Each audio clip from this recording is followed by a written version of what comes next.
Hi, my name's Jude. We're at Brixpo 2023 for the Great Ball Contraption. Here in Adelaide, Australia. We're going to start down here. This is Pinwheel's reservoir stepper.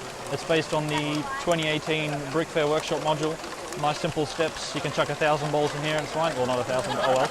After that, we've got Akiyuki's pinball, which is a nice simple conveyor. Lifts the balls up nice and high, and then they can just bounce down the pins. They can go down the little portal there, and sometimes they get in the basket. From there, we have a European design, Hugh Millington's pusher-upper. This was always a very reliable module, a good one to start with. From there, we've got Random Brick 23, the Hexa wheel. This module is a good one to put your fake Lego motors on because they can run at any speed and last forever. From there, we have another Akiyuki module. This is the wheel and steps. It's a very simple, basic module. You can chuck a few balls in the input, and the step is quite interesting if you get a look at the mechanism at the bottom. A lot of people like the look of that one. There we've got another Hexa wheel. And then we enter into our shared power system. We've got the Bricks by the Bay 2022 workshop module, modified by Dunes, adapted onto Mako Arts' 2017 Scareback shared drive system. We're experimenting how many modules we can put on the same shared drive until it is too much for the motor. These ones were built in one of the group. Oh, I know this is one of the many modules that were built. From there we got another Hexa wheel, and from there one of the group builds they did was the Scareback 2017 workshop module, this simple stepper from Mako Arts.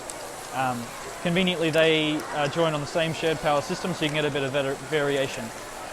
This whole section is based in the Classic Space theme. Sid's Classic Space is awesome, and it's a good colour scheme. So a few variations, keeping it a little bit interesting. At the end we've got a nice simple conveyor. And then from there we've got NDL's basketball shooter. I built this one one day before the event, and when I flew here in the aeroplane it was completely destroyed. But it's been working quite well. At the beginning of the show the basketball shooter's legs were really strong and I was getting a lot of rebounds. Now they're pretty weak, so I might have to keep experimenting with some more legs. So these are taking advantage of the basketball players from the early 2000s that have springs in their legs. So this hose here pulls the minifigs back until there's where the hose ends, and the springs turn the potential energy into kinetic energy and the balls get shot. From there we've got a switchback, it's called. Started off life as Berthel Van Beek's Rainbow Stepper. Then John Sherman from US, Canada, he converted it into this 3 lanes switching back and forth. This is the Dunes version. There's building instructions for this on my Rickable. It worked pretty poorly yesterday, it was pretty good today. This is the Low Stepper from Kevin Mitchum, a Canadian guy. Sadly this one runs a little bit slow, but it's very, I prefer this to being the ball pace. It means that everything is a little bit less balls in the input and everything's a little bit happier. From there's the hubless conveyor from Dunes. Had some friction issues early on, but I hit it with the can of silicon and it's pretty happy now. After that one, we've got the Type 2 train from Akiyuki. This is a modification using his original loader and unloader. The train cart though is a Doug 72 on Eurobricks L motor version, including many of my own modifications, and the turntable is my version 4 turntable. This is its first show, it's been working really well. So I rocked up with my train and turntable, and I had to borrow someone in Adelaide's loader and unloader. So the first in setup we had to figure out how to get them to work properly together, and it wasn't very hard, which is always good. From there we've got my version of the Catarata Stepper, which is a design that's been around since 2005, 2006. I put it in a nice Technic frame. It's got a lot of the 12-tooth gears on the back.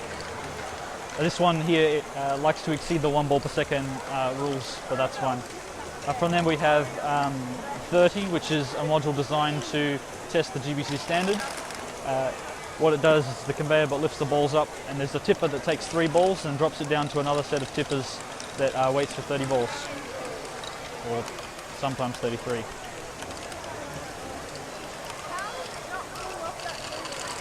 From there we've got the rat stamper, which is designed from GBC rat, which was improved by Dunes. This is a very compact module. The mechanism that it uses to eject the ball is very convenient. However, I do believe it runs a little bit slow. So this one is a bit of a favourite from a few people due to the simplicity of its structure. From there we've got a little Hoken module, and after that we've got CK Yang's Flying Detroit or Deltoid module. I'm not sure how to say it. This has started life as Akuki's Flyclaudial drive, replacing this whole section here with a new mechanism, which in my opinion is cooler. This module worked really well this show, although I did snap an axle in the middle in transport, but we got that fixed. So from there we have the Lithius module currently in the layout, which is Robot Dreams. This is the 3 robot version or Robot Dreams from JK Brickworks. This is Berthel van Beek's version using the Technic frame. This is enhanced by myself and 9-volt system with the dual arm system and the new grabbers. And now it's not going to do it. So it's almost there, but never. From there we've got another Hugh Millington. This is a Scissor Lift version 2, a very basic design, one that I would recommend to any new builders to grab that. That's on Planet GBC for the instructions of that one. From there it's my version of the Tilt Shift. Tilt Shift being a design from Canada from Matt Norman. I took the Dunes variant that I found on Rerickable, skinned it in the Technic frame and add this little inbox stepper because I feel the inbox from the original was not the greatest. From there we have my flipper, which was working really well, and then this morning I turned it on and I snapped the gear, so it was not very happy. It's interesting to note that the drop balls are all white balls, and we're running at approximately the same amount of white and orange balls, so interesting to note. From there I've got my version of Tom Atkinson's Archimedes screw. This is using the invisible lift stepper from Akuki. Sadly though, I think in transport I bent the 32 length axle that's in there, so the screw's not very smooth anymore. It's getting contact on the tiles underneath. I think I need to put a newer axle in and maybe lift it all up by one plate. I hope to do instructions for this one day. From there we have the Akuki pneumatic module. This one I've run at every show I did in the past year, and the pistons down the bottom are completely worn, so it is struggling a little bit this show to pump the air, but it's still an awesome module to have.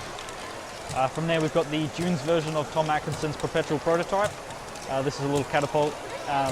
This instructions by 9-volt system on Rubricable. We had some modifications using the newer version timing gate, and this one's worked really well this show. From there we have Akuki's Strainwave.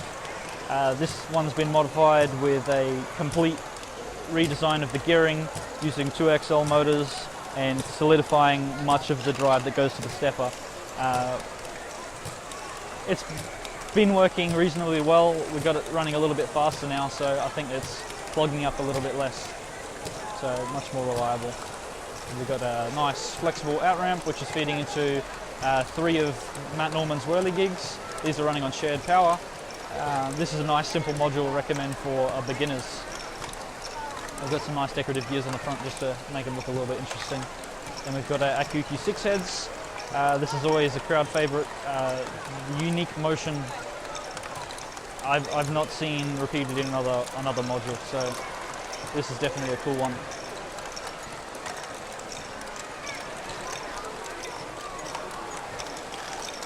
After that we've got another Hugh Millington pusher-upper. So another one of those basic pushers using lots of Technic parts. This one in orange this time. From there we've got our Lassie's wheel or lime wheel using a whole bunch of the 1x2 transparent bricks and some lime accents. It's got a a very unique output mechanism. It collects a few balls and then the counterweight tips. From there we've got Torso's Card and Lift, which is a module that I've seen at many events. It's very reliable. I've never built one of these myself, although when I started looking into GBC, this was definitely one that I always wanted to build. We'll do so one day. From there we've got my Type 3 bucket pass, which is using the direct crank mechanism. I usually have this on top of my bridge, but because I'm not in Perth, I didn't bring the bridge, I just bought this. It uses a Berthel Van Beek input stepper that I expanded to 4 steps, and they're little digger buckets. It makes lots of noise and is very reliable. From there we've got another pinball. Again, simple conveyor. Balls can bounce down the wall. Then we're into the Brick World section. We've got the 2014 conveyor, the 2015 little wheel, and then we've got the 2016 lift arm flipper. From there we've got the 2017 little ramp, the 2018 ball pump, the best ball pump. I recommend this one, 100%. And then we've got the 2019 sawtooth. From there we've got another one of pinwheels, reservoir steppers, just on the corner here. And then we're into the Berthel Van Beek version of Matt Norman's Solaire, using the banana gears and old skateboard ramps. After that we've got Akiuki's 5 tilted rotors, or tilted rings, can't remember. This one's been working pretty good, a little bit smoother than the last show. There's instructions for this on Akiuki's website. I have been told that it's relatively easy to get working relative to a large complex module. So from there we have the Rainbow Wave back again. This was giving us grief yesterday, but today's been pretty good, I think. We may have illegally chalked it up a little bit to get the balls to roll down a little bit. But this one again has had the gearing completely redone because the original was not as reliable as hoped. From there we've got Fernando Q's tester module, which is a simple conveyor with a nice Akiuki snake on it, which feeds into the tower of wheels, which is 26 or 28 of Lassie's wheel modules stacked in a spiral, which we use as the doorway. This module makes lots of noise and it eats lots of balls. It's definitely entertaining to watch. And then we take advantage of some of those tubes that I think come out in Friends sets or something like that to transport the balls along the top. And then the down ramp is a modification of Akiuki's 6-axis robot arm. And then we've got it broken. So thank you for watching this video. This is Brixpo 2023 Great Ball Contraption, Adelaide, Australia.